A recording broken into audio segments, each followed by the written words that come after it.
Hi, this is TV's Dad here in Benjamin's Bar after the awards ceremony at Erie Horror Fest, where we're talking with the winners of no less than 3 awards, the filmmakers who have made a film called Paper Dolls. I'm here to talk with...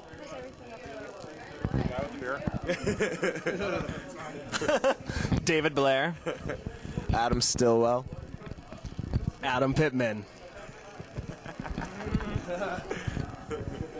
These guys are on a high right now because I believe they won, let me see if I got this, Best Actor, Adam Pittman, Best Actor, Best Director, and Best Feature. So we're privileged to catch them. We're their first interview. I don't know if they have other interviews lined up, but we're their first interview after the awards ceremony. Guys, why don't you tell us a little bit about your film, Paper Dolls? Well, it's a psychological thriller that's set in Montana, the woods of Montana. It really showcases the beauty of the state. It's scary. It's got a great twist. It's just it's indie, you know. It's really like, it's awesome. I can't say anything more on that. That was amazing. He'll tell you some stuff. Basically, it's about Sasquatch, and it's a new take on Sasquatch. It's pretty original. I think people are gonna go, ooh, that's a cool new twist on that legend, you know. And what was really cool about the idea behind our film is there's a bunch of people in the United States who believe that Bigfoot exists, and there's a bunch of people in the United States who don't.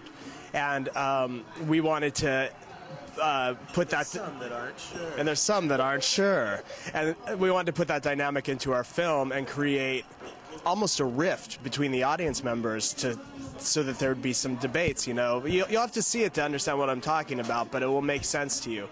But we really wanted to divide the the pragmatic versus people who believe in the supernatural, basically. So. Thank you. Pragmatic is a good word. And yeah, and it was all shot up in Montana. A lot of young people, a lot of old seasoned professionals. Our makeup artist was Michael Hancock, who started on Deliverance and had gone through the Child's Play. He worked with Clint Eastwood for about 8 years, and then he was Morgan Freeman's makeup artist for the rest of Michael Hancock's career until he retired, and now his wife has taken over for Morgan Freeman. So, and we had a great director of photography, just a great crew, and a bunch of people who knew what they were doing, and a bunch of people who were learning. We're just rocking. The one cool thing is, like he said, we had some seasoned veterans with us, and then some hungry people that didn't have much experience but had a lot of dreams, and a lot of vigor. Is that a good word? A lot of, like drive, vigor. A lot of drive, and then so we got to learn from the big guys, and they were amazing, and they liked us too because we were hungry. So it was a really good mix. The film, one thing I want to say about it is that if you feel like there's never been a scary Sasquatch movie, you might have to watch our movie, because I think we might have done it. Because I don't know if I've necessarily seen a real scary one. A lot of them are pretty goofy. Yeah, and I love them though; they're great. But this one might scare you a little bit. So that was kind of one of our goals, was to make something. And it'll make you think too. Yeah. It'll make you think. It'll make you think too. That's all I wanted to say. All right, so where do you guys stand on the Sasquatch real or not real side of the fence? Do you want to say something? Yeah. The idea behind this film actually came from, I've told this story a million times, but my dad was in Port Angeles, Washington. My dad is very scientific thinking. He's a doctor. He's an MD. He's basically comes from the point of view that I need to see it to believe it. That sort of mindset. And he was jogging in Port Angeles, Washington, and it was kind of a foggy morning. He saw this this person up ahead, jogging ahead of him, and he decided he was going to catch up to him and say, "Hey, buddy, you know, do you know any good trails in the woods that, you know, or any good trails around here where I could go jogging?" And as he got closer, he saw that this guy was about 8 feet tall, completely black, completely dark, and running on all fours. So my dad stopped, obviously, and said, "Whoa, this is weird."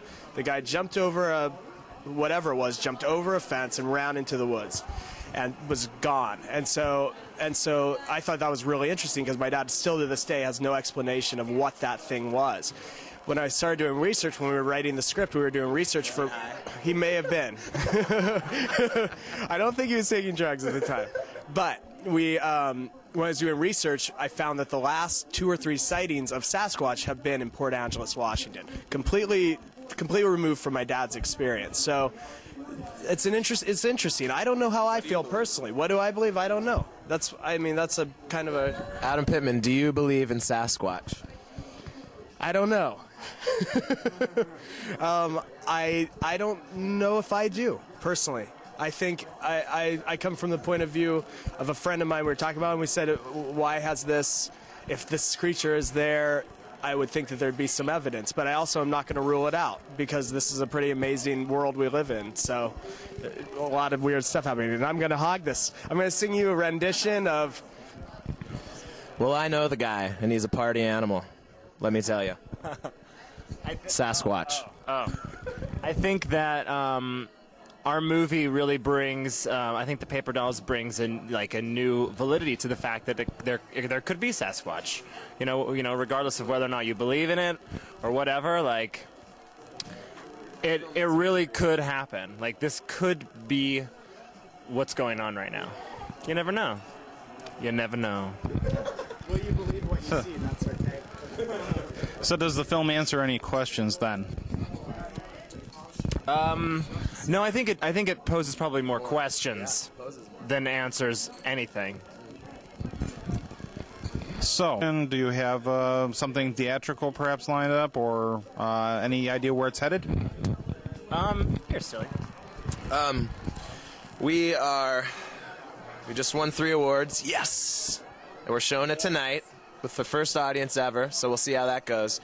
But personally, yeah, I think we're doing awesome. We're right on track. We've got a couple companies that we're talking to about distribution. We've got a few options on the table. And, you know, best case scenario, it's in the theaters for a little while, you know, or it goes to video soon, which I'm very confident we're going to sell it. We've got some great people on our team and on our side. And so pretty soon, I mean, I'd say in the next year, you're going to see it either in Blockbuster or back at this theater, or at a theater. Or you might buy it from a homeless person who down the street who liked it. All right. I'm all for the homeless. Yeah. All right, we'll wrap this up fairly quickly because you guys, you got to get in and party now. You got a big success here. So where are you headed next? What's next for the team? We have a couple projects in the pipeline right now. We're developing a horror drama TV show right now, which is kind of our big passion at the moment. The 3 of us. We've got some scripts that we've got written, and we've got lots of stories. So We're full of it. Full of it. I think to look at where we're going is to where we've come from, and that's, our first film we made for $2. The next one we made for $500. This one we made for considerably larger budget, and we're just taking the stepping stones up, and that's what our next step is. The logical step would just be another step up and another step up, and hopefully one day we'll be bigger budget, bigger people involved, and keep moving. Keep it indie. Yeah, for sure. So, yeah. Well, here we are, ground floor for these fine young filmmakers out there. Paper Dolls. If you get to see it in Blockbuster, in the theater, Sci-Fi Channel, anywhere you get a chance to see it. It promises to be a really interesting film. This is TV's Dad, Erie Horror Fest, signing off.